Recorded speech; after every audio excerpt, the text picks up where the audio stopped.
Hi, this is Steve from Digreshka.com. This video will be about standard deviation and using standard deviation to your advantage in developing your options trading strategies.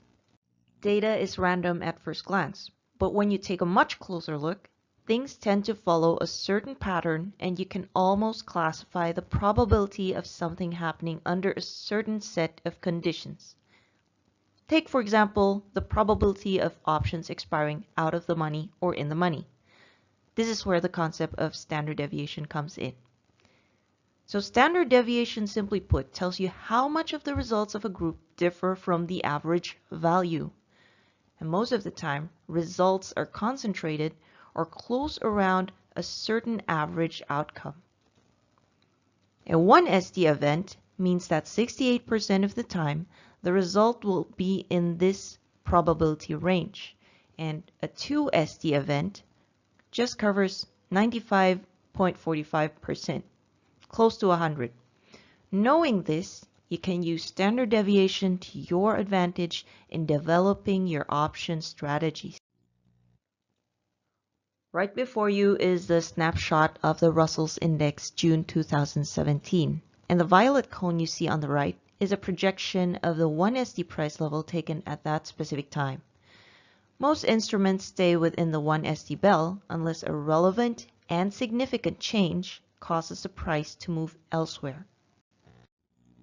This option chain snapshot of a stock trading around 60 shows you options with different strikes projected on different sigmas. This is a statistically relevant projection of the probabilities of win or loss each strike or option instrument holds. The standard deviation also varies from option chain to option chain. Option chains further out normally have a wider 1SD projection. Options expiring later have more chance that the price lands elsewhere. Make sense? Implied volatility is a figure that projects the market expectation as to the volatility of an option. Actual volatility is often lower than the implied volatility. This goes to show that option prices are mostly overstated.